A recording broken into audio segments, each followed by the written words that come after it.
Hi everyone, my name is Dr. Teo. I'm president of Dementia Brunei. And my name is Ernawati Binti Haji Mahir. I'm the Vice President of Dementia Brunei. Thank you for joining us.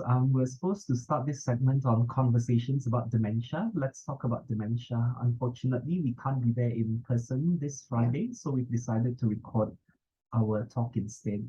So it's World Dementia Month this month, and firstly, I want to share about what is dementia. Our theme for this month is No Dementia, No Alzheimer's. We'd like to encourage everyone to talk or discuss about dementia. But just a brief overview, essentially, dementia is not normal for aging, and it is actually a disease of the brain, which makes the deterioration in brain function faster than usual. For older people, we expect their memory to be intact up to old age. Up till we die, we should be able to have enough brain function to do things that we normally do, including walking, eating ourselves. And so essentially, here's a picture of a brain where on the right side, it's very severely shrunken. So this is what happens in Alzheimer's disease, where there's a toxic process. We think it's accumulation of toxins like amyloid or tau. So when there's less brain cells, it sort of shrinks in on itself.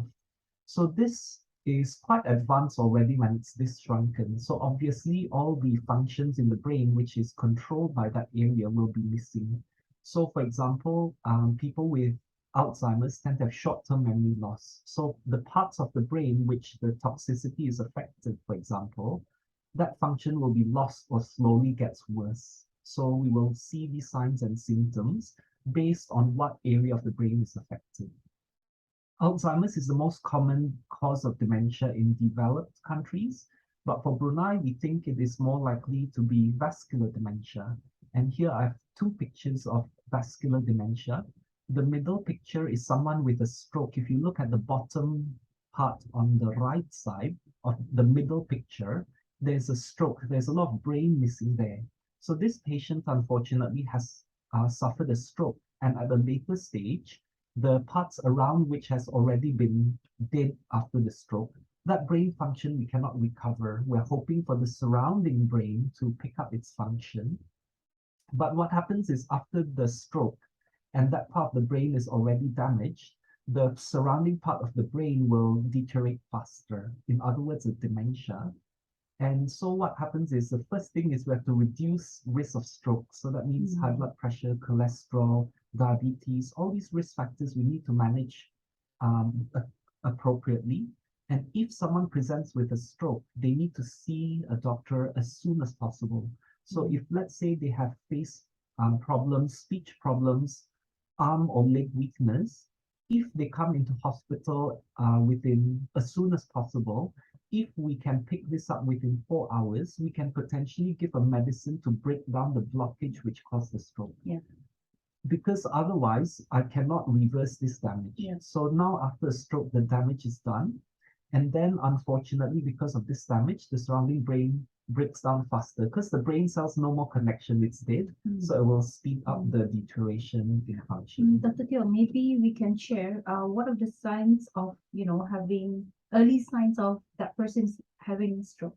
Yep. Maybe. So the main things are sudden onset. It happens immediately, and they notice facial weakness, speech problems, arm or leg weakness. Yeah. So those are the main symptoms. Yeah. So they need to respond fast, come to emergency as soon as possible because there's any delay. More than 4 hours, we cannot give this medication to reverse the blockage. Yeah. So we should not take it lightly, yeah. Yes. If we have all of those what you said just now, because we have only that time frame. If not, it is, we I can't cannot do any- reverse or yeah. gain back that lost brain function because if you see on this picture here, this bit of the brain is gone, irreplaceable. Yeah. I think that's important for us to remember. Okay, thank you. So the last picture is one which is more common. We call it white matter. The bits in white is sort of swelling brain, and it is because the smaller vessels are affected. So the middle picture is a big blood vessel is blocked by a clot. The third picture is the smaller vessels are blocked. And what causes blockage of the smaller vessels? It's things like high blood pressure, high cholesterol, and high diabetes, because the smaller vessels are easily blocked. So if you imagine the drain, which you pour in honey Mm. or you pour in lard, the restaurants know this. You don't pour oil Yeah. down the sink Yeah. because it will block up the Yeah. tubes. Yeah. Yeah. So then what happens is these small tubes also blocked. Then they don't provide enough oxygen or nutrition to the brain. And the smaller bits are supplying the middle bit. So if you see the white bit, they're swollen. It's the cells will die soon. And again, similar to the middle picture, what happens is if the brain cells die, there's less connections, then it deteriorates faster. Yeah. So these two are vascular dementia. So here I show you the two most common causes of dementia: Alzheimer's, the first picture, and the last two pictures, vascular dementia. And I think the main thing is we need to diagnose what makes a person have dementia, and we need to think about how to slow down or reverse this process. Hence our recommendation to see a doctor as soon as possible if we think we have the signs and symptoms. Yeah. Is there anything else you want to add, or should we move on to the signs and symptoms? I think we can move on. Okay. So yeah. So yeah, this is my part. So Dr. Teo was telling us about dementia and how Brunei is more towards the vascular dementia. It's because we have a lot of patients having vascular diseases, right? And also the NCDs, we have to watch out. So I'm gonna share with you all about the 10 warning signs of dementia. And previously, Dr. Teo mentioned about stroke. That is one that we need to also take serious about, and we don't take it lightly. So for this one, this is sometimes we feel that we experience sometimes memory loss. So we say, oh, I can't find my specs, and then I can't find where did I put my car keys, things like that. So if that kind of forgetfulness, if it only happens to you like once in a month, once in a year, or even so, there's nothing to worry about. But if your memory loss is like the frequency of it is so what do you call it? Yeah, so frequent. So that is one to worry about. All right. So dementia is always associated to memory loss. And then the second thing is difficulty performing familiar tasks. So, for example, if a person, like myself, I wear the tudong. Okay, so there are type of tudong that I can just put it on. Okay, so that's easier. But for someone having dementia, pinning a tudong like this, it will be difficult, right? And even that tudong, that simple one, if you just put it on, if I have dementia, I probably wouldn't recognize what is this, you see. And maybe if I see myself in the mirror, I would also not recognize myself. All right. So performing familiar tasks is going to be a bit more difficult, and like buttoning the shirt, and also going to the toilet and so on. So this is the second warning sign of dementia. And the third is problems with languages. So sometimes if we're in a conversation, um, we would know what to say. We would know what to respond. Yeah, but for somebody with dementia, they're probably trying to find. They know it. It feels like you know it. You want to speak it, but you cannot. Because the brain is processing. Even let's go by car. So maybe in my mind, I'm imagining car, but I cannot say it. So those are the problems with people with dementia. So they know it, but they cannot express it. All right. So this is where sometimes family members, they get agitated because they're like they're waiting, So you have to watch out for these things. Okay. So that's a family member. But if this happens to you, I mean the first three, if you're worried, then as Dr. Teo said, you have to go to the nearest clinic and get diagnosed. Okay. So that's only three. The fourth one is disorientation to time and place. So if I have dementia, I wouldn't know. Maybe now, what's the time? What's the date? What's the day? Even I cannot I cannot place it. Like, okay, for example, there's this one person, he goes out 3 a.m. in the morning. So where do you want to go? Yeah, maybe the family members ask, where do you want to go? I want to go to the mall, for example. No mall is going to Yeah, open it's at closed. 3 a.m. Okay, so that is an example of disorientation of time. Okay, and then the fifth warning sign is poor or decreased judgment. So in terms of making decision, yeah, making decision, or even deciding what do you want to eat, that can also be a warning sign. And plus problem with languages again. So you want to eat porridge and you want it to be chicken, but you can't say it. And then I don't know, if I want to drink this or this, you see. So and if it's a decision making again, it's going to be very, very difficult. Yeah, because there's poor now and also decreased judgment. Okay. And then the sixth warning sign is problems keeping track of things. So maybe that person before having dementia, it's like that. In a snap, then okay. So he or she can keep track of things, but with a person having dementia, it's going to be, difficult, and he or she is going to have problem. All right. And seventh is misplacing things. So for example, okay, I went shopping. All right. I'm a person with dementia, and then I go back home, and then I just put whatever veggies, I put it somewhere else, not in the fridge, but in my wardrobe. Or I misplace things like I thought I put my toothbrush here with my toothpaste, but in fact, I actually put it somewhere else. But I will claim, hey, you took my toothbrush. Haha. So those are the things that we have to watch out, right? And then the eighth warning sign is changes in mood and behavior. 1 second, I'm an angel, and the other second, the next second, what are you doing here, huh? Something like that. So if it's too drastic, it's one we have to watch out also. And the next one is challenges understanding visual and spatial information. So if you see from the diagram, it's the traffic light.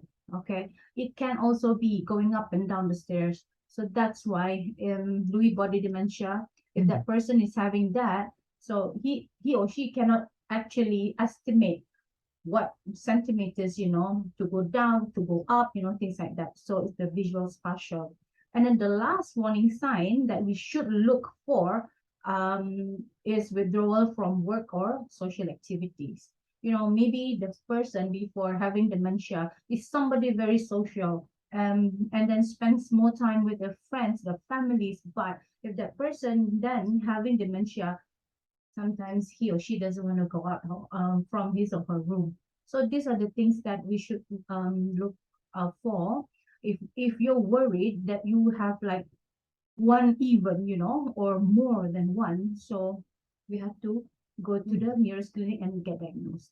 Yeah. Yeah, Erna, I like your comment on like poor and decreased judgment is associated with problems with language, because essentially when any of these functions are affected, it reflects where the process in the brain is affected in the pictures that I've shown you. And what happens is one area of these warning signs may affect another. So for example, if I already have poor and decreased judgment, I can't really figure out how to do things. I have difficulty explaining to you what the issues are. And then I'm already changed in mood and behavior, irritated. It sort of spirals. And if I can't really talk to you because I have problems with language. I can't really perform things with you or activities. And I'm supposed to hang out with you and I can't even talk to you or do these things. I'm going to withdraw from social activities. So it's sort of like not just one warning sign will be in isolation. Usually that's a more advanced sign. So if for example, we if we look at a person, we would know, that person is having dementia or not. But these are the things that can actually be a sign, and our part, our role is actually to confront the family members. For example, a friend, sometimes if you have a good friend, then you can speak to the friend, can. But sometimes people don't like it if you're confronted. Dr. Teo, you have 5 signs of this, those kind of things. So I think it's important for us to know when, to act on it. Yeah, and when to actually confront the families, your worry. Yeah, it's not you're pointing out, hey, this person is this. No, you're not being that, but you are concerned and you're worried. And we always say this, if we identify early, then the person's life will be better. Yeah. I think the other thing is if you have a few warning signs, it doesn't necessarily mean dementia. Yeah. Maybe like Yeah. if I'm sleep deprived, I also have some of these symptoms. But it is a Yeah. sign that I need to think about how to better my health and Correct. condition. Yes. And also, Dr. Teo, maybe I can share. I did not imagine, having dementia at one point in a person's life is because of not having healthy food before. Yeah. So for those people having NCDs, diabetes, hypertension, high cholesterol, and so on, so they have the higher risk of getting dementia. I before this I wouldn't have imagined. So it's also important now to change our lifestyle. I mean, maybe yeah, you can have fried whatever fried, but not every time cucur, you see. But for example, for diabetes, cucur pisang is very Combo. very, yeah, it's a combo now. All right. Yeah. Yeah. So I think some of these signs as well, if it's getting worse, Yes. if it's noticeable that it's getting worse, then you need to see a doctor soon. Yeah. If it happens suddenly, you need to see a doctor faster. For example, problems with language, like you said earlier, maybe a stroke. And dementia is not a normal part of aging, so we need to seek medical attention early. Yes. So someone will have to go through your medical issues and see whether there's anything reversible to slow down this process. Yeah. Yeah. In terms of risk reduction, I think we will save that for another session. Yes, we will. And then we have a couple of questions to answer. All right. I'll pass the first question to Erna. There's a recent viral video about a man driving on the wrong side of the road. Does he have dementia? I think without seeing the person, it's very hard to answer this. Yes. But just share your thoughts or what you think about this. Okay. That's such a very important question. I think this one is the recent one, Dr. Yes. Teo. I think before this we had also the same. Oh, is it? Yeah, we had. And also there's one person, it got viral. He actually went to, I think, KK, but he couldn't go back. So, I mean, there is a possibility that that person has dementia, because we all know, the routine, we don't drive against. So if, for example, somebody is doing that, there must be something wrong with that person. Okay. So about the viral video, but that one was with a comment as well. So that I think the doctor, so she's saying, oh, he actually has dementia. So for us, we don't jump into conclusion as the public. Okay, so we try to help these people. All right. If we see a car approaching, then we, provide safety for you, as the driver against the car, and also actually at the same time you're providing safety for that person. All right. So anything, I think, Dr. Teo, in Brunei, people are what we call very prihatin. Okay, so they actually worry for other people as well. So in this type of situation, I think most of our public will be calling the police, which is that's yeah. So I have a feeling. I have a feeling if that person is maybe warga mas or an elderly, there's a possibility that that person is actually having dementia. Yeah. I think I didn't read the comments, but if the family members think the person has dementia, hopefully they've been diagnosed, they've been assessed. Yes. But I was interested in what we should do for this person if you drove past him, because you said, I think most people would have called the police, but the video that I saw, I don't know whether it's the same one as you, but the person was driving past and honking and trying to get attention. So I usually try to think about what the person is going through. My understanding is he's got a disabled wife. He probably wants to just take her out for some fresh air, who knows? Yeah. And then suddenly when I'm driving and I'm like, oh my God, there's all these cars driving towards me at 100 k's per hour. And then suddenly there's some person next door to me honking and then distracting me. And then my phone's probably going off. I'm already stressed. I think it may not be helpful. Yeah, so I think probably dementia-friendly community, hopefully people know that the poor person, bless him, whether he has dementia or not, is already trying to do his best. He's trying to drive, and there's so many distractions. So I think if he has dementia, hopefully he's assessed. And secondly, I think we need to know what to do when we see such things, which I think the viral video showed our perspective, but for the persons with dementia perspective, there's all these crazy people driving towards me, and there's someone honking, and then my phone's probably going, and my poor wife is here, and we're all stressed. And I think how to manage these things need to be considered. I think also, Dr. Teo, it's important for the public to know that Dementia Brunei has a vision for Brunei to be a dementia-friendly community. So meaning to say, if we have these kind of cases, or as Dr. Teo mentioned just now, if you know a family member having those signs, then please go and get that person checked. It's not that difficult, because sometimes I find it's just too late, Dr. Teo. Like that person is having, it's advanced. I think Dr. Teo can also share. Yeah, when it is advanced, then it's gonna be very difficult if compared. In terms of treating, we try to treat early, because if they're functioning, this guy's still driving. If there's a dementia, this is what we want to see actually. Most of our dementia cases present quite late, so they forget how to eat. That's a lot of hard work for family members to look after. And dementia-friendly community, we also need to know how to respond, as in, how do we help these people? So if I see a person who's lost, I don't viral necessarily. I think, gosh, this poor man probably needs a bit more directions. Our environment needs a bit more signs. I mean, who knows?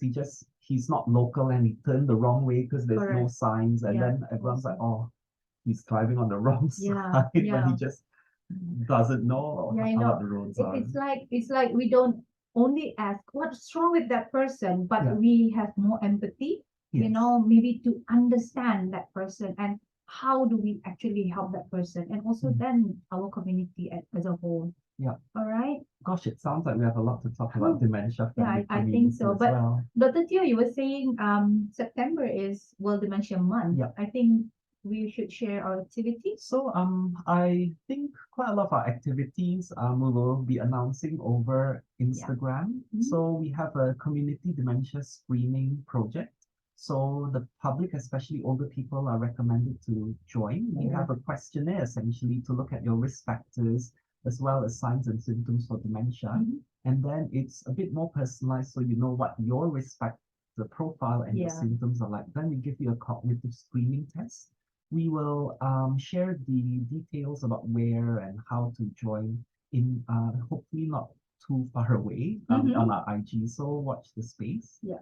And I think it's important. Dr. Teo mentioned just now, you don't have to pay. It's for free. All right.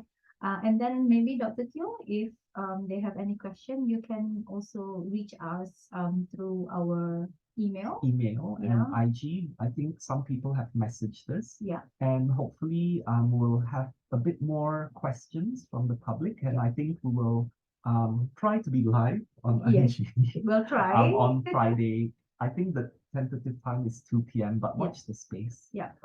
Okay. And then stay safe, stay active, and keep safe. Okay. Thanks everyone. How do I stop there?